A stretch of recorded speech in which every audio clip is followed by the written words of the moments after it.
আসসালামু আলাইকুম রহমতুল্লাহ বরকাত। বন্ধুরা সবাই কেমন আছেন? আশা করি ভালো আছেন। যে যেখান থেকে আমার এই ভিডিওটি দেখছেন সবাইকে জানাই প্রীতি ও শুভেচ্ছা। যারা নতুন ওমানে আসতে চাচ্ছেন এবং আসবেন তাদের জন্য এই ভিডিওটি অনেক লং, সম্পূর্ণ ভিডিওটি আছে আপনার গাছে শুরুর থেকে ওঠা উঠতে হবে কিভাবে, কিভাবে মনে করেন যে খেজুরের ডাগরগুলা কাটতে হবে, কিভাবে পরে বাগানের ওই ভিতরের মানে কাঁচরাগুলো আর কি, ওই যেটা বাদার মনে করেন যে সোবলা থাকে এগুলা পরিষ্কার করতে হবে কিভাবে, এগুলা মনে করেন যে এখানে দেখতে পারবেন আর কি। আবার খেজুর যখন বাদাটা নিচে না আসে, অনেক সময় রড নিচি ঠিক আছে, অনেক সময় দেখা যায় যে খেজুরের মানে বাদা ওই কাটার ভেতর থেকে টান দিলেও আসতে চায় না গো। তখন খেজুরের মাথার ভিতর উঠতে হয় আর কি, আপনার এই কাঁটার ভিতরে আর কি, মাথায় উঠে কাঁটার ভিতর থেকে এই খেজুরের বাদাটাকে নিচে আনতে হয় আর কি। তো এটাও মনে করেন যে দেখতে পারবেন আপনারা। যাই হোক, আপনারা দেখেন, যদি ভিডিওটি ভালো লাগে তাহলে লাইক কমেন্ট আর শেয়ার করবেন, সাবস্ক্রাইব করবেন চ্যানেলটাকে, আর চ্যানেলের পাশে থাকবেন। আপনাদের সহযোগিতাই কাম্য করি, কেননা আপনারা যদি সহযোগিতা করেন আমার সাবস্ক্রাইবার একটু বাড়বে, আমার ফ্যামিলির সদস্য বাড়বে আর কি। যাই হোক, আপনারা ভিডিও দেখলে ভিডিওটি লাইক করবেন এবং শেয়ার করে দিবেন বন্ধুদের কাছে, এটা আমার অনুরোধ থাকলো আপনাদের প্রতি।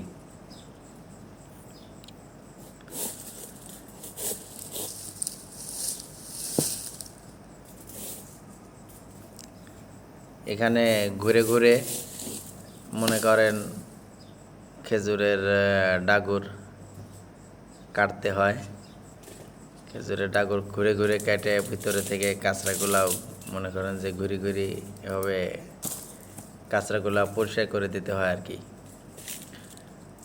ওই যে ছোট হলুদ কালারের রশির মতন মনে করেন যে ওটা রশি আর কি, এখানে হাবেল বলে, আরবিতে এটাকে বলে হাবেল আর কি। তে ওটা মনে করেন যে ওটা দিয়ে খেজুরের ওই বাদা নিচে আনার পরে বাঁধতে হয়। আর যেটা দিয়ে কাটতেছি ওটা এখানে নাম বলে মিশারা, আর যেটা মাজার সাথে বেঁধে রাখছি ওটার নাম বলে আর কি হাবুল, আর ছোটটাকে বলে হাবেল, আর ডাগুরেক বলে খোস। হ্যাঁ, এখানে তো মনে করেন যে বাংলাদেশ এক নাম, আর বিদেশের মাটিতে মনে করেন যে আরেক নাম। এটা ওমান রাষ্ট্র, মুসলিম কান্ট্রি, অনেক ভালো রাষ্ট্র, পরিবেশ ভালো, রাস্তাঘাট ভালো, মানুষের ব্যবহার ভালো, সব দিক দিয়ে আর কি ভালো, কোনো অংশে কম নাই আর কি, উন্নত রাষ্ট্র। আপনার মনে করেন যে আপনারা যদি মনে করেন যে রাষ্ট্রে আসতে চান তাহলে আসতে পারবেন। এখানে আসলে আপনার কাজ আছে, খেজুর বাগানের কাজ আছে, শরিকার কাজ আছে, হাদিকার কাজ আছে। হাদিকা বলতে ওই যে বাগানের কাজ আছে আর কি, লন্ডির কাজ আছে, দোকান আছে, ওয়ার্কশপ আছে, আপনার গাড়ি ধোয়ার এগুলা আছে, হোটেল আছে, এগুলা এই সব বিষয়ে যদি আপনারা আসতে চান আসতে পারবেন। আর যদি আপনার শিক্ষাগত শিক্ষা যদি ভালো থাকে তাহলে পারে আপনি ব্যাংকের পোস্টেও আসতে পারবেন, আবার ইঞ্জিনিয়ারের ইয়াতেও আসতে পারবেন। তো এখানে মনে করেন যে যেভাবে আপনার যেমন ঠিক সেরমই আর কি স্যালারি পাবেন আপনি, আপনার সার্কিট অনুযায়ী স্যালারি আর কি।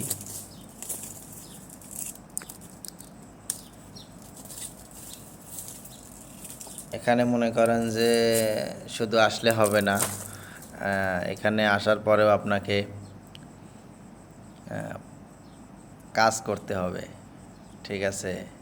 অনেকে আসছে এখানে আসার পরে কাজ করে না, মনে করেন বসে থাকে এখানে সেখানে বসে থাকে, ঘুমায়, তাস খেলে।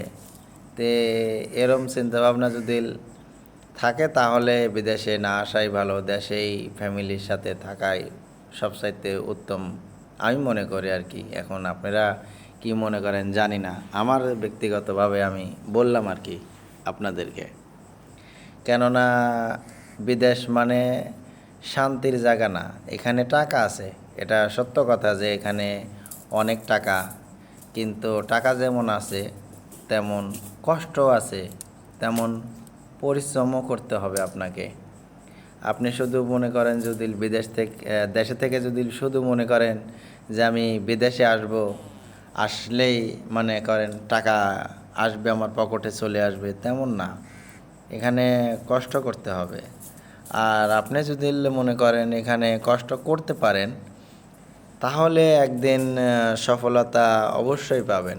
আপনার সফলতা হতে কেউ ঠেকাতে পারবে না, কারণ বিদেশ টাকার জায়গা, এখানে কষ্ট করতে হবে এবং কষ্ট করে টাকাটা কামাই করতে হবে এবং টাকাগুলা ঠিকভাবে রাখতে হবে। আর টাকা ঠিকভাবে রাখতে পারলে আপনি মনে করেন জীবনে উন্নতি করতে পারবেন, নিজের নিজের ফ্যামিলিটাকে সুখে রাখতে পারবেন এবং নিজের লাইফটাকেও আপনি সেটেল করতে পারবেন আর কি। এই জন্য আমার একটাই অনুরোধ, আপনারা যদি বিদেশে আসেন তাহলে সব দিক দিয়ে ভেবে চিন্তা করে তারপরেই বিদেশে আসবেন। কেননা বিদেশিরা মনে করেন যে কিছুই থাকে না কিন্তু বিদেশিদের কাছে, না বাবাকে পাচ্ছে, না মাকে পাচ্ছে, না স্ত্রী পাচ্ছে, সন্তান পাচ্ছে, দাদা দাদি, এক কথা অল মানে টোটাল সব কিছু বাংলাদেশে কিংবা আপনি যে রাষ্ট্রেই থাকেন না কেন সেই রাষ্ট্রে, অন্য রাষ্ট্রেও থাকতে পারেন, আপনি ইন্ডিয়াতেও থাকতে পারেন, এক কথা সব রাষ্ট্রে যে রাষ্ট্রে তিনি মানে অন্য রাষ্ট্রে ভ্রমণ করবেন সব কিছু কিন্তু দেশের মাটিতে রেখে তারপরে কিন্তু আসতে হয়।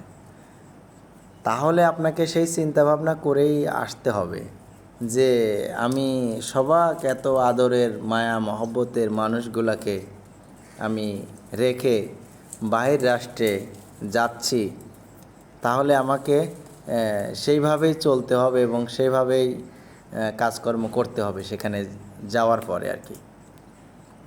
হ্যাঁ, এখানে অনেকেই ভাবতে পারেন যে গেলে মালিক কেমন হবে, অনেকের চিন্তা ভাবনা এক এক এক এক রকমের থাকে যে মালিক ভালো হবে না খারাপ হবে, এটা মনে করেন নসিব আর কি, কপাল আর কি।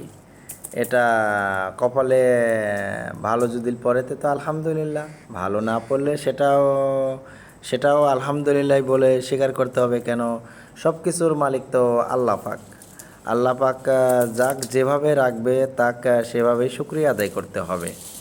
তো এটা আমাদের মাথায় নিতে হবে এবং আল্লাহর পরে যদি ভরসা করে আসেন তাহলে ইনশাআল্লাহ ভালোই আশা করা যায়, ভালোই হবে।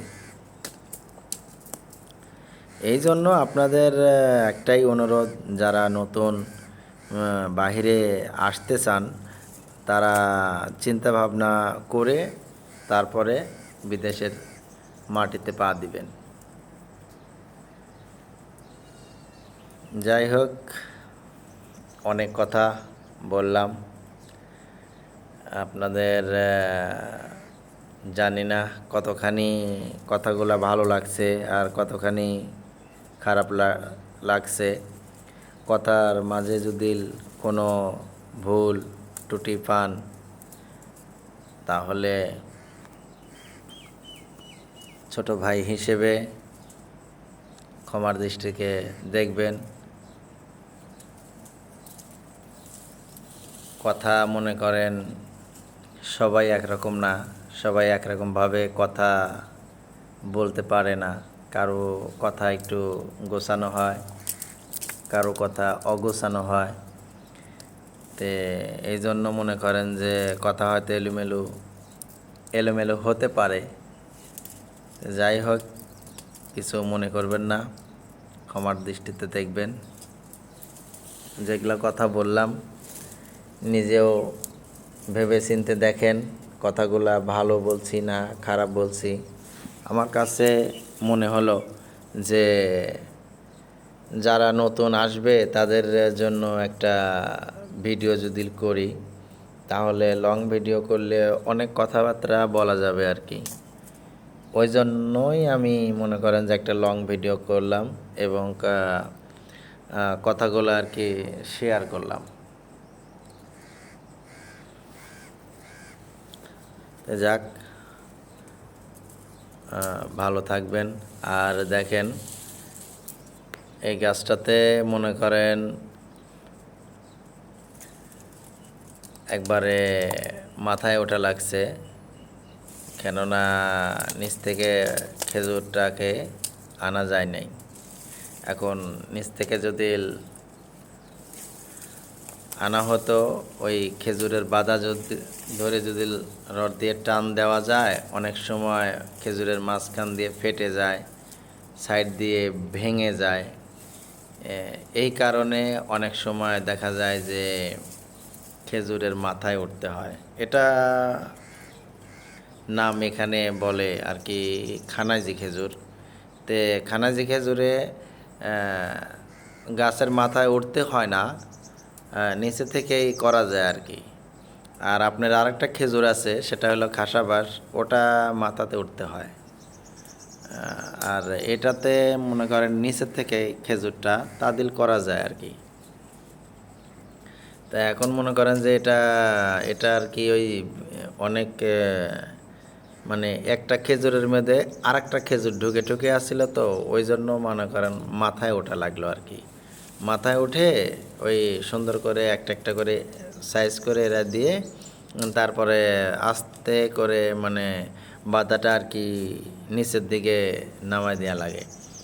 শুধু নিচের দিকে না, হালকা একটু বাঁকা করতে হয় এই বাদাটাকে। একটু বাঁকা করে দিলে যদি ঝুল নেয় তাহলে ওই বাঁকার দিকে একটু ঝুলে থাকে, তাহলে মানে ভেঙে যায় না। আর সোজাসুজি যদি টান দেওয়া যায়, দেখা যায় খেজুরের যদি ওজন থাকে অনেকটা, ওই ওজনের কারণে দেখা যায় যে বাদা ভেঙে যায় আর কি। ওই জন্য একটু যদি হালকা বাঁকা করে দেওয়া যায় তাহলে ভাঙে না আর কি। যাই হোক, অনেক কথা বললাম, ভালো থাকবেন।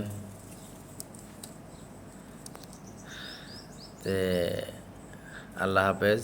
যেখানেই থাকেন সুস্থ থাকেন, এই কামনাই করি আর কি। ওকে, আসসালামু আলাইকুম রহমতুল্লাহ ওয়া আমরা প্রবাসীদেরকে মনে করি টাকার একটা মেশিন, বললেই যেন টাকা চলে আসে, বললেই যেন আইফোন চলে আসে, বললেই যেন ফ্রিজ চলে আসে, বললেই যেন টিভি চলে আসে। আমরা ওনাদেরকে একটা টাকার মেশিন মনে করি, যে বলতেই থাকি এটা লাগবে সেটা লাগবে, এদিকে বউয়ের আবদার, এদিকে ভাইয়ের আবদার, এদিকে বোনের আবদার, শুধু বলতেই আছে। ওই প্রবাসী ভাই কি ভাত খেয়েছি কি খাই নাই সে খবরও পর্যন্ত আমরা নেওয়ার চিন্তা করি না। আমরা শুধু মনে করি টাকা দাও আর টাকা দাও, যতক্ষণ দিতে পারে বালা বালা, দেওয়া বন্ধ হয়েছে এর চাইতে খারাপ মানুষ আর হয় না। এই দুনিয়ার নিয়ম। এই কথায় কারো কোনো দ্বিমত আছে? আমি আপনার ব্যাপারে আমার ব্যাপারে কি কথা, যতক্ষণ দিতে পারবেন। আরে মা সোনার দলা রে,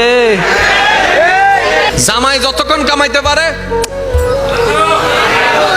জামাই যখন একটু কামানো বন্ধ হয়ে গেছে, ছোট ভাইয়ের টাকা ইনকাম এখন তোমার ভাইয়া তোমার ভাইয়ে তুমি কেন করতে লাগবে?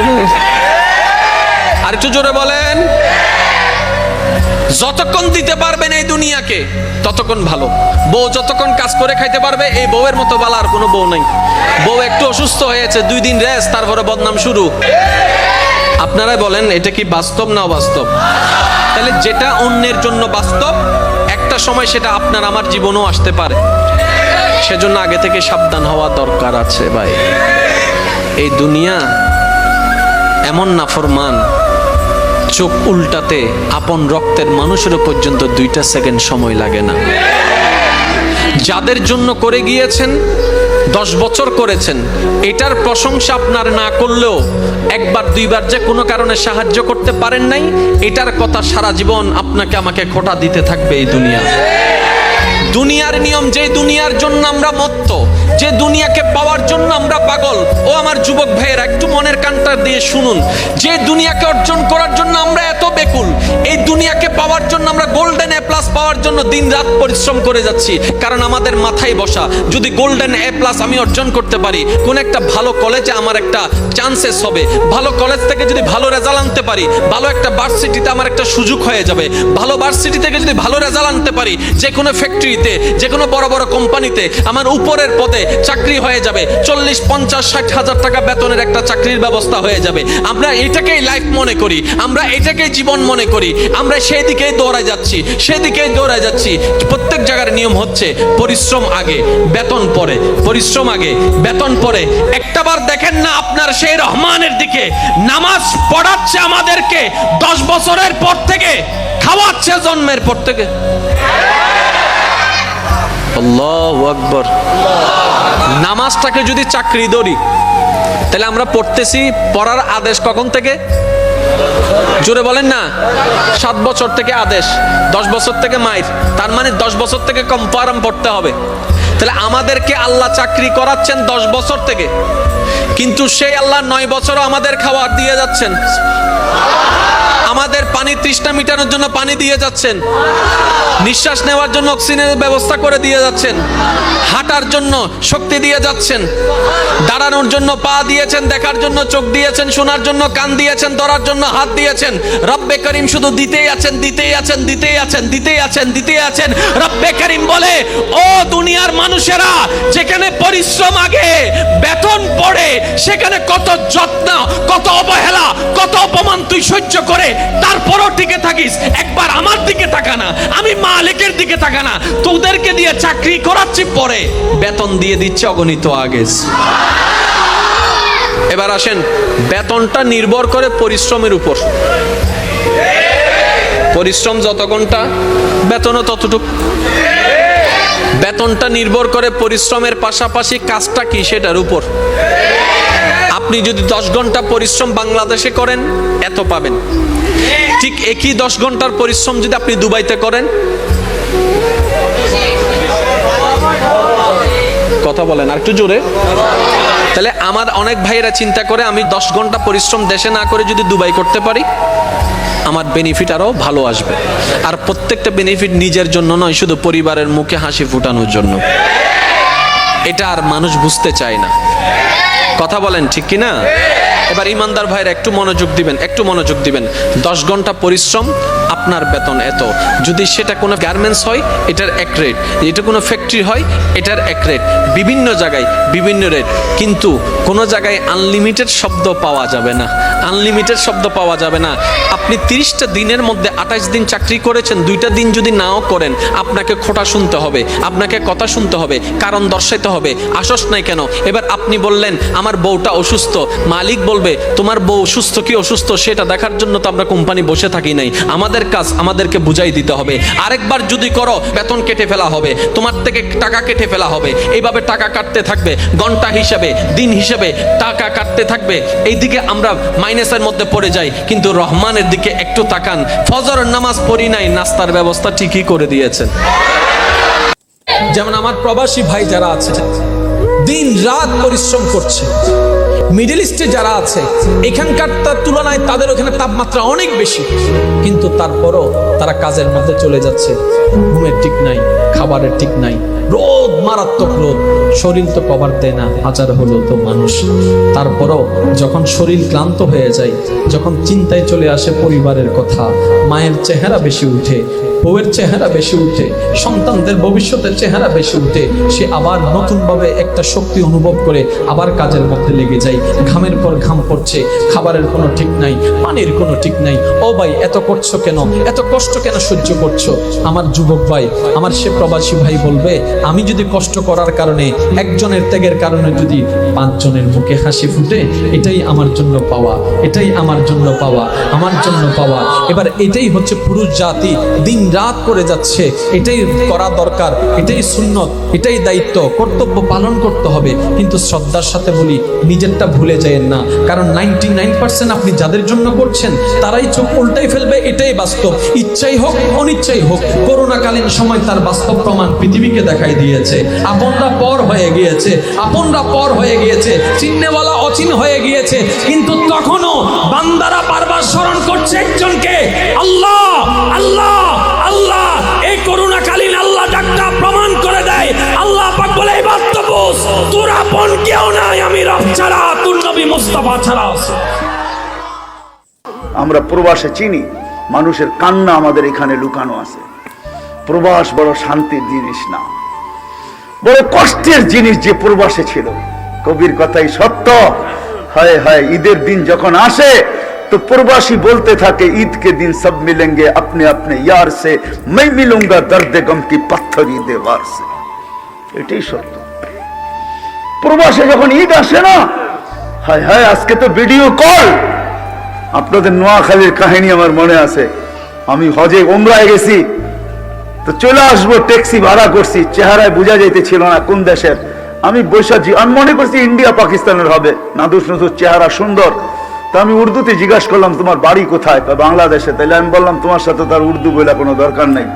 কোথায় বাড়ি? কয় নোয়াখালী। কতদিন এখানে? কয় 25 বছর। বাড়ি গেছো কয়দিন পর পর বাড়ি যাও? কয় 2 থেকে 3 বছর পর। আমি বললাম, মাইনা নিলাম 2 বছর পর, তাহলে 25 বছর আপনি 12 বার বাড়ি গেছেন, ঠিক না? তো বলে, হ্যাঁ হুজুর তাই হবে। তো আমি বললাম যে আপনি তো জীবনের কোনো মজাই দেখেন নাই। বছরে 25 বছরে 12 বার বাড়ি গেছেন। 2 মাস থেকে 3 মাস ছিলেন, 36 মাস। 3 বছর আপনি বাড়িতে ছিলেন, 23 বছরই আপনি বাহিরে আছেন। লাইফের তো কোনো মজা আপনি বোঝেন নাই। হয় হয় আমি জানি না, আমার কথার ভিতরে যে বিষ মাখানো ছিল, সে হ্যান্ডে গাড়ি চালানো ছেড়া দিয়া সাইড করে চোখের পানি ছেড়া দিছে। হুজুর আপনি বোঝেন, আমার পরিবার পরিজন বোঝে না। আমার মেয়ে আজকে আমাকে ফোন করছে, তার নাকি ক্যালকুলেটর লাগবে, সায়েন্টিফিক ক্যালকুলেটর লাগবে। একটা ক্যালকুলেটর বাহির হয়েছে সায়েন্টিফিক, তার লাগবে। আমি ট্যাক্সি চালাই, সকালবেলা বাহির হই, বিকালে ফিরি, পোশাকটা আমার নিজের হাতে ধুইতে হয়। কখনো আমি এমনও ক্লান্ত হই যে ফ্রিজের ওই ঠান্ডা খাবার খাইয়েই ঘুমায়া পড়ি। হায় হায় হায় হায়। আল্লাহকে রাজি করা বড় সহজ, বড় সহজ। হায় আমার জাতি যদি এতটুকুই করত, এই মজমা যদি এতটুকুই করত, যে ঘুমের সময় প্রত্যেক নারী পুরুষ যখন ঘুমাইতে যায়, তখন যদি হাত দুটা উঠায় এতটুকুই বলতো, মালিক ঘুমাইতে চললাম, সকালে উঠাইলে উঠবো, নাইলে চিরনিদ্রা। সত্য তো, যদি না উঠায় চিরনিদ্রা। আল্লাহ আমি কিন্তু তওবা করে ঘুমাইতে চললাম। একজনও মনে হয় এখানে নাই যে প্রতিদিন ঘুমানোর সময় এই কথা বইলা ঘুমায় যে আল্লাহ আমি কিন্তু ঘুমাইতে চললাম। ঘুম মানি মউত। ঘুম যদি মউত না হইতো, তাহলে ঘুমের থেকে উঠার দোয়া এটা হইতো না কোনোদিন। আলহামদুলিল্লাহিল্লাযী আহিয়ানা।